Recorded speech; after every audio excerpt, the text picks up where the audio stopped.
بسم اللہ الرحمن الرحیم۔ السلام علیکم۔ اسلامک لائبریری آفیشیل میں آپ کو خوش آمدید کہتی ہوں۔ مشرکین نے میدان بدر سے غیر منظم شکل میں بھاگتے ہوئے تتر بتر ہو کر گھبراہٹ کے عالم میں مکے کا رخ کیا۔ شرم و ندامت کے سبب ان کو سمجھ نہیں آ رہا تھا کہ کس طرح مکے میں داخل ہوں۔ ابن اسحاق کہتے ہیں کہ سب سے پہلے جو شخص قریش کی شکست کی خبر لے کر مکے میں داخل ہوا، لوگوں نے اس سے دریافت کیا کہ پیچھے کی کیا خبر ہے۔ اس نے کہا، عتبہ بن ربیعہ، شیبہ بن ربیعہ، ابو الحکم بن ہشام اور مزید کچھ سرداروں کا نام لیتے ہوئے کہا، یہ سب قتل کر دیے گئے ہیں۔ جب اس نے مقتولین کی فہرست میں اشراف قریش کو گنوانا شروع کیا تو صفوان بن امیہ نے جو حتیم میں بیٹھا تھا کہا، اللہ کی قسم اگر یہ ہوش میں ہے تو اس سے میرے متعلق پوچھو۔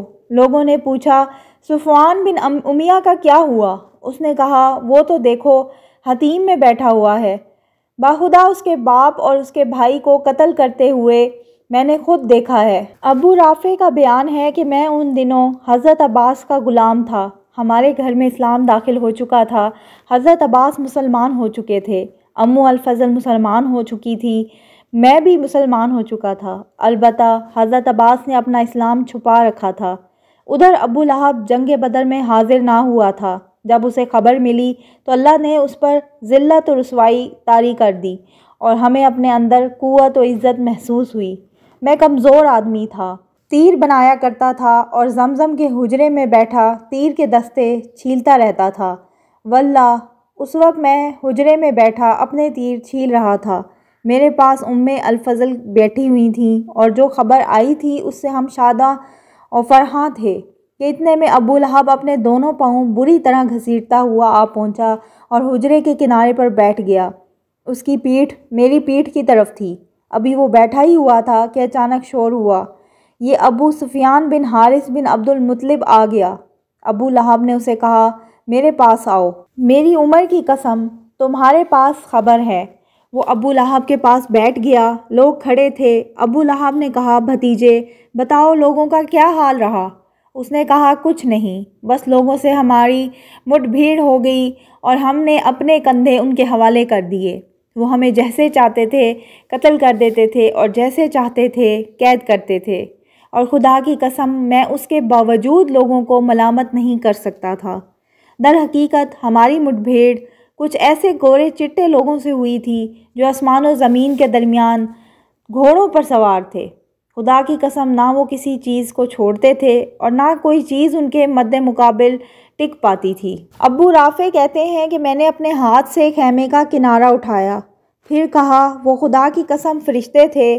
یہ سن کر ابو لہب نے اپنا ہاتھ اٹھایا اور میرے چہرے پر زوردار تھپڑ رسید کیا۔ میں اس سے لڑ پڑا، لیکن اس نے مجھے اٹھا کر زمین پر پٹک دیا، پھر میرے اوپر گھٹنے کے بل بیٹھ کر مجھے مارنے لگا۔ میں کمزور جو ٹھہرا، لیکن اتنے میں الفضل نے اٹھ کر خیمے کا ایک کھمبا لیا اور اسے ایسی ضرب ماری کہ سر میں بری طرح چوٹ آ گئی، اور ساتھ ہی بولیں، اس کا مالک نہیں ہے اس لیے اسے کمزور سمجھ رکھا ہے۔ ابو لہب رسوا ہو کر اٹھا اور چلا گیا۔ اس کے بعد خدا کی قسم صرف 7 راتیں گزری تھیں کہ اللہ نے اسے عدسہ ایک قسم کے طاعون میں مبتلا کر دیا اور اس کا خاتمہ کر دیا۔ عدسہ کی گلٹی کو عرب میں بہت منحوس سمجھتے تھے، چنانچہ مرنے کے بعد اس کے بیٹوں نے بھی اسے یوں ہی چھوڑ دیا اور وہ 3 روز تک بے غور و کفن پڑا رہا۔ کوئی اس کے قریب نہ جاتا تھا، نہ اس کی تدفین کی کوشش کرتا تھا۔ جب اس کے بیٹوں کو خطرہ محسوس ہوا کہ اس طرح چھوڑنے پر لوگ انہیں ملامت کریں گے تو ایک گڑھا کھود کر اسی میں لکڑی سے اس کی لاش دھکیل دی اور دور ہی سے پتھر پھینک پھینک کر چھپا دی۔ غرض اس طرح اہل مکہ کو میدان بدر کی شکست فاش کی خبر ملی اور ان کی طبیعت پر اس کا نہایت برا اثر پڑا، حتیٰ کہ انہوں نے مقتولین پر نوحہ کرنے کی ممانعت کر دی تاکہ مسلمانوں کو ان کی غم پر خوش ہونے کا موقع نہ ملے۔ ادھر مسلمانوں کی فتح مکمل ہو چکی تو رسول اللہ صلی اللہ علیہ وآلہ وسلم نے اہل مدینہ کو جلد از جلد خوشخبری دینے کے لیے 2 قاصد روانہ فرمائے۔ ایک حضرت عبداللہ بن رواحہ رضی اللہ عنہ جنہیں بلائی مدینے کے باشندوں کے پاس بھیجا گیا تھا، اور دوسرے حضرت زید بن حارثہ رضی اللہ عنہ جنہیں زیریں مدینے کے باشندوں کے پاس بھیجا گیا تھا۔